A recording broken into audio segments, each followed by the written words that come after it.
Bienvenidos a una nueva exploración sonora. Hoy nos metemos con un tema que, bueno, suele generar tanto interés como confusión en el mundo del audio: la compresión. Uf, sí, un clásico. ¿Alguna vez sintieron que es como esa herramienta mágica que todos usan pero pocos entienden realmente?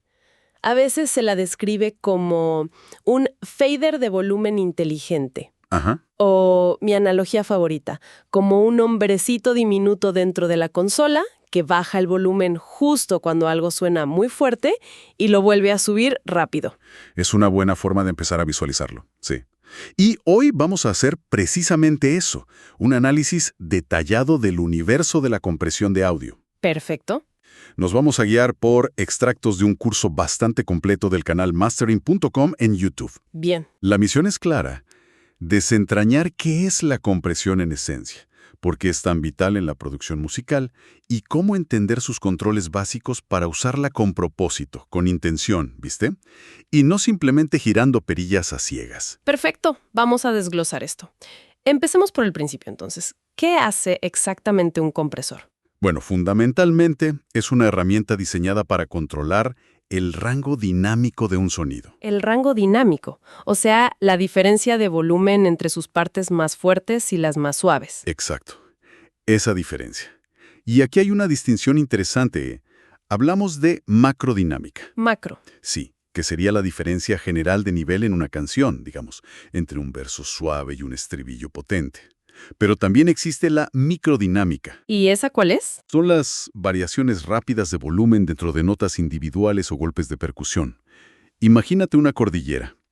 La compresión nos ayuda a decidir qué tan altas queremos las montañas, los picos, y qué tan elevados los valles.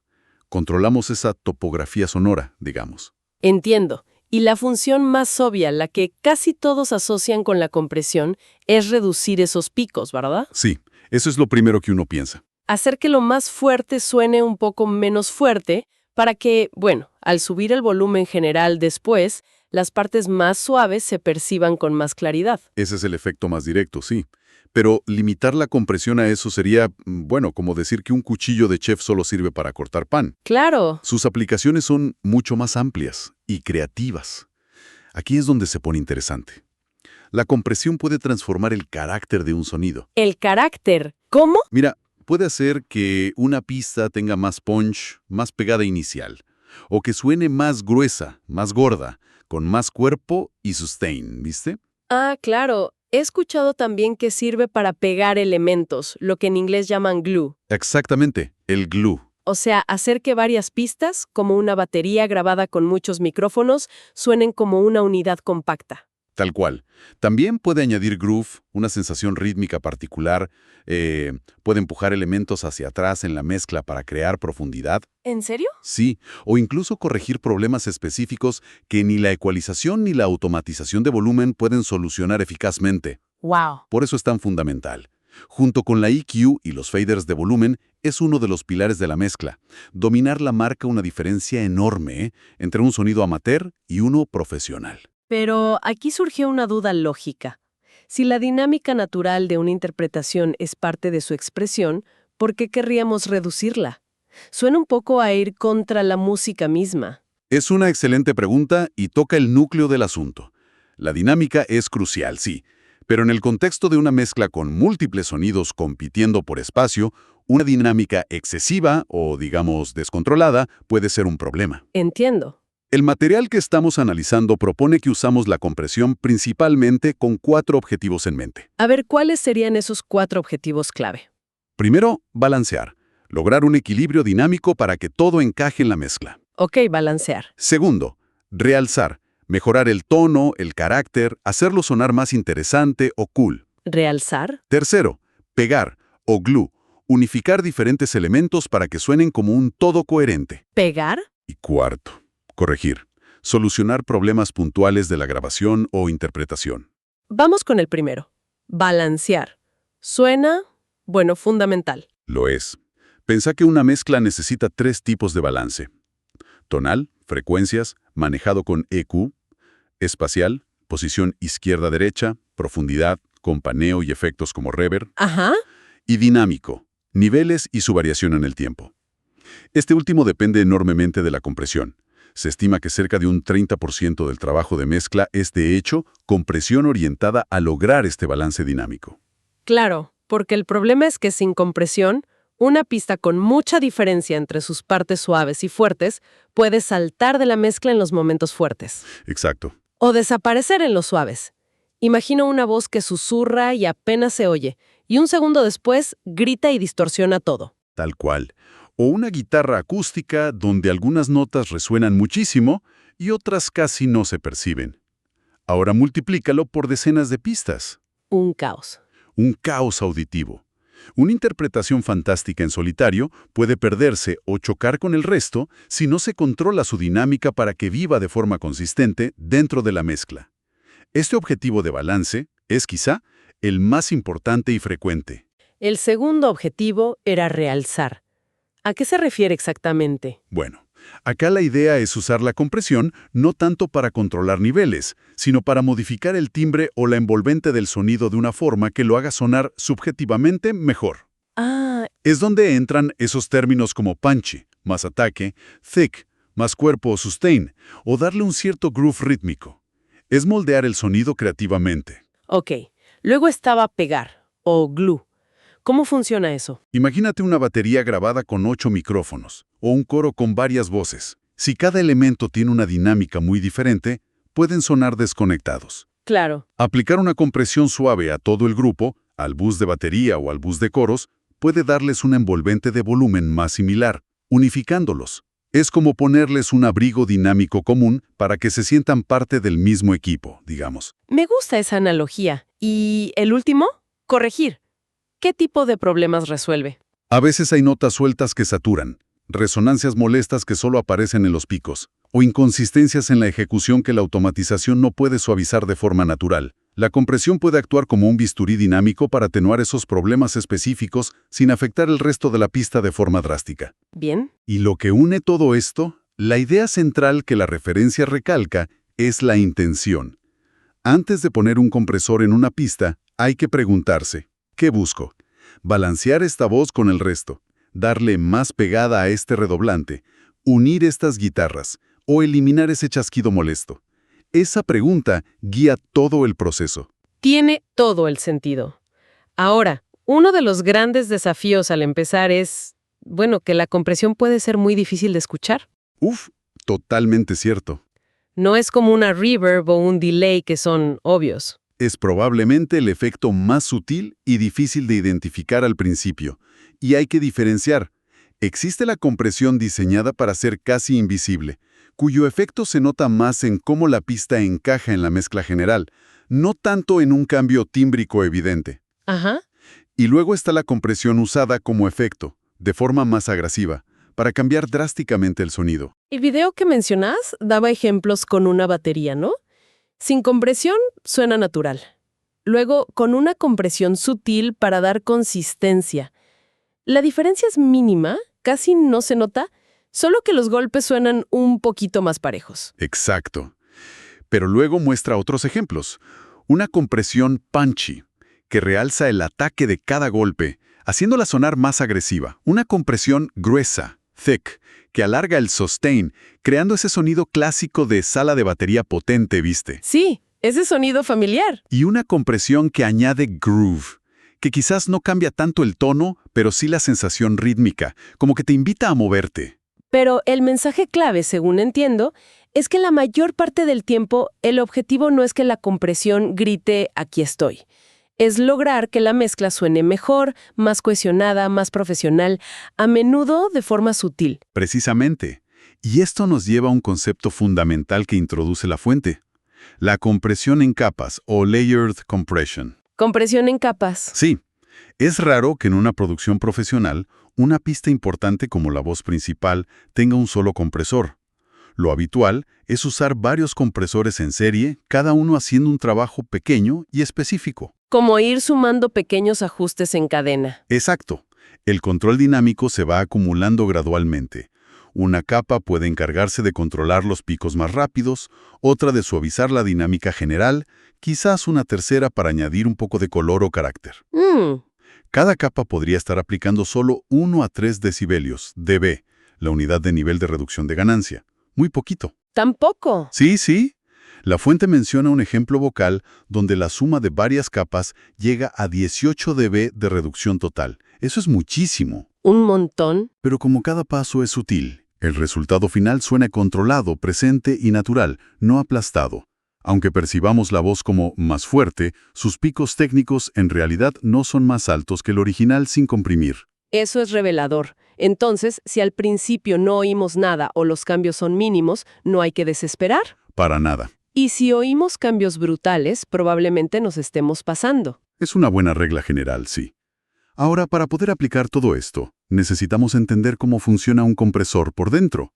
Aunque hay miles de modelos, la mayoría comparten unos pocos controles esenciales. Desglosamos los principales. Dale, vamos a ello. Empecemos por el threshold o umbral. Bien, el threshold es simplemente el nivel de volumen que una señal tiene que superar para que el compresor empiece a hacer algo. Una barrera, digamos. Exacto, una barrera. Si el sonido es más bajo que la barrera, el compresor lo ignora. Si la cruza, se activa. Bajar el umbral significa que el compresor actuará sobre una porción mayor de la señal, comprimiendo más a menudo o durante más tiempo. Es el control que decide dónde empieza la acción. Entendido. Luego está el ratio o proporción. ¿Qué define esto? El ratio determina cuánto se reduce el volumen una vez que la señal ha superado el umbral. Se expresa como una relación, por ejemplo, 2:1. 2:1. Esto significa que por cada 2 decibelios que la señal sobrepasa el umbral, solo se permite que 1 decibelio pase. Reduce la diferencia a la mitad. Ah, ok. Un ratio de 4:1 significa que por cada 4 decibelios por encima, solo pasa 1 decibelio. Reduce un 75%. Un ratio más alto implica una compresión más fuerte, más aplastante, por decirlo así. Es el control del apretón. Bien. Umbral para decidir dónde, ratio para decidir cuánto. ¿Qué sigue? Siguen los controles de tiempo que son cruciales para moldear el sonido. El primero es el attack, o ataque. Ataque. Este determina cuán rápido reacciona el compresor una vez que la señal cruza el umbral. Ojo, y eso es importante que quede claro, no es un retraso. ¿No? No, la compresión empieza al cruzar el umbral, pero el ataque define el tiempo que tarda en alcanzar la reducción completa que marca el ratio. Es una tasa de cambio. ¿Y cómo afecta eso al sonido concretamente? Muchísimo.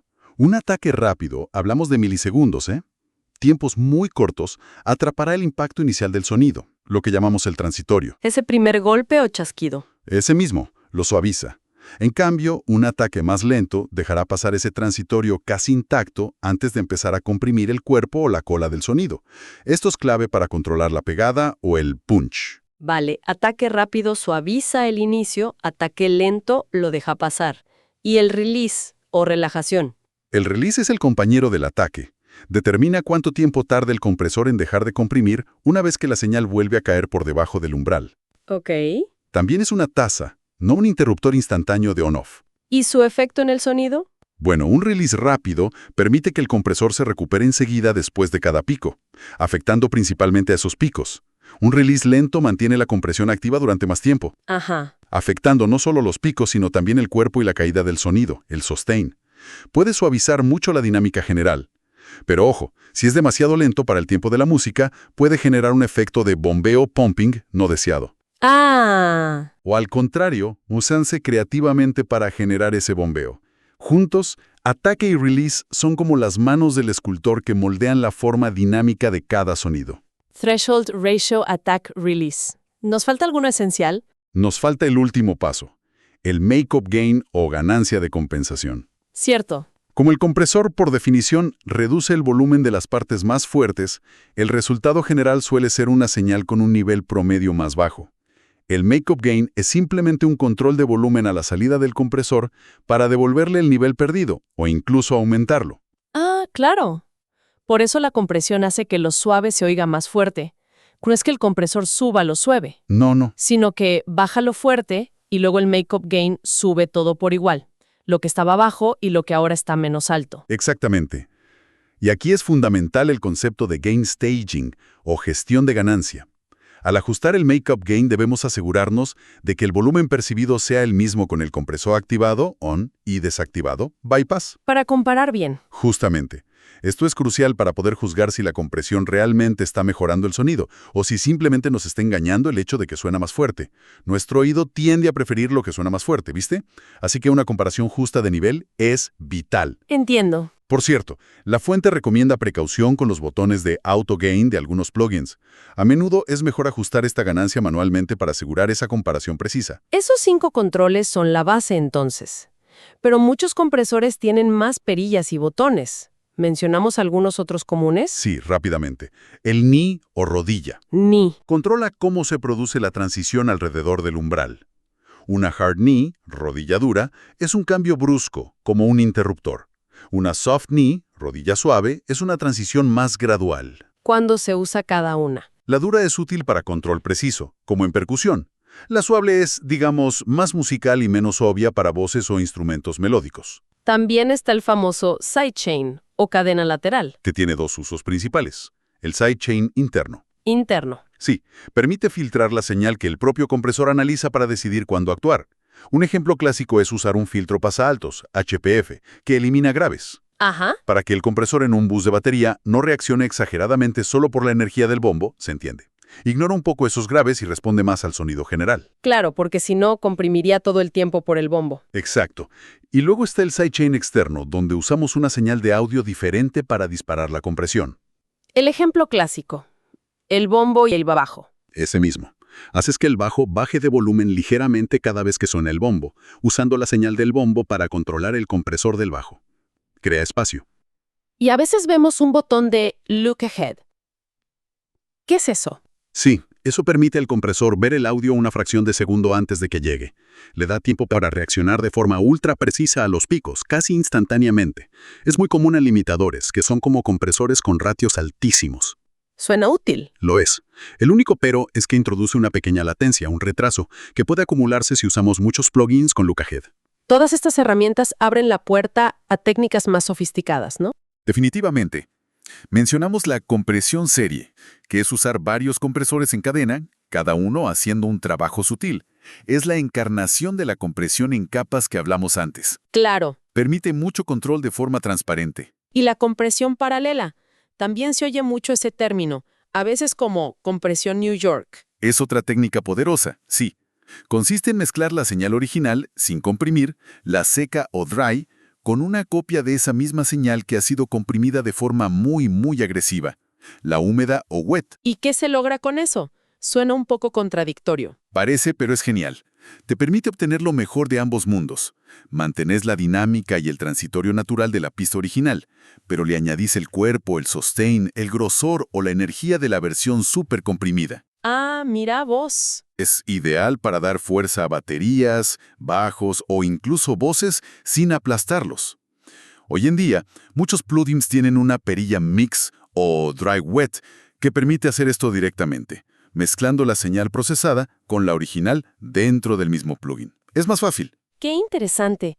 Y volviendo al sidechain externo para el ejemplo del bombo y el bajo, ¿cómo se configura eso típicamente? Generalmente, duplicas la pista del bombo. A esa copia le quitas la salida principal para que no suene por sí misma, ¿ok? Ok. Y la envías a la entrada sidechain o key input del compresor que has insertado en la pista del bajo. Así, cada golpe del bombo, que ahora es silencioso, le dice al compresor del bajo, comprime ahora. Entendido. Se usa sutilmente para crear espacio, como dijimos, o de forma más exagerada como efecto rítmico. Muy común en la música electrónica, en DDM, para crear ese bombeo característico. Uf, son muchas piezas. ¿Cómo juntamos todo esto en un proceso práctico y sobre todo, como decías al principio, intencional? Bueno, la fuente propone un método de 5 pasos bastante práctico. Lo llaman técnica de picos y valles, Peak and Valley Technique. A ver. 1. Identificar el objetivo. Primero, ¿qué quiero lograr? Balancear, realzar, pegar o corregir. La pregunta clave. Ok. 2. Elegir un estilo de compresión. Según el objetivo, pienso en un carácter de compresión. Consistencia, punchy, grueso, groove, etc. El material de referencia da gráficos que asocian objetivos con estilos, como una guía. Una ayuda. Exacto. 3. Ajustes iniciales. Basado en el estilo, tengo una idea de si necesito un ataque rápido o lento, release rápido o lento, umbral alto o bajo. Son puntos de partida nomás. Bien. 4. Encontrar picos y valles. Ajuste del umbral. Acá viene un truco útil. Pones el ratio al máximo, ataque y release al mínimo, lo más rápido posible. Todo al extremo. Sí, para exagerar el efecto. Luego, bajas el umbral lentamente mientras escuchas la pista y miras cómo reacciona el medidor de reducción de ganancia.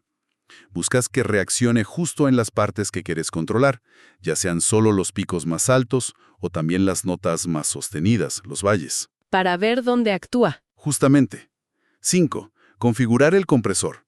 Una vez encontrado el umbral adecuado, volvés a ajustar el ratio, ataque, release, ignicia y aplica a valores más razonables, inspirados por el estilo elegido, pero siempre refinando de oído. Y finalmente ajustás el make-up gain para compensar la reducción y poder comparar A/B correctamente. Me gusta eso de tener un proceso, aunque, como decís, los gráficos y estilos son guías. Al final, la herramienta más importante son nuestros oídos y la experimentación. Sin duda alguna, esas guías ayudan a no empezar desde cero, a tener un norte, pero la decisión final siempre es auditiva y musical. No hay recetas mágicas. Excelente. Entonces, para resumir esta charla intensa, la compresión es nuestra aliada para manejar el rango dinámico, buscando uno de los 4 objetivos clave: balancear, realzar, pegar o corregir. Exacto. Dominar los controles esenciales, umbral, ratio, ataque, release y make-up gain, nos da el poder de esculpir, y a menudo la magia está en la sutileza, en aplicarla en capas, serie, o con técnicas inteligentes como la compresión paralela o el sidechain. Y si hay una idea que tiene que quedar resonando, es la de la intención. No se trata de aplicar compresión porque hay que hacerlo, o porque vimos un tutorial.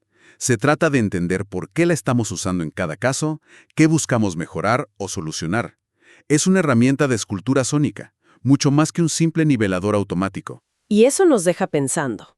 Más allá de controlar volúmenes o añadir pegada, ¿cómo podríamos usar la compresión de forma consciente e intencional para moldear activamente la carga emocional de una melodía o el arco narrativo de una canción? Interesante. O incluso, en una narración hablada, como esta, ¿cómo podría la compresión ayudar a enfatizar ciertas palabras o a crear una atmósfera particular?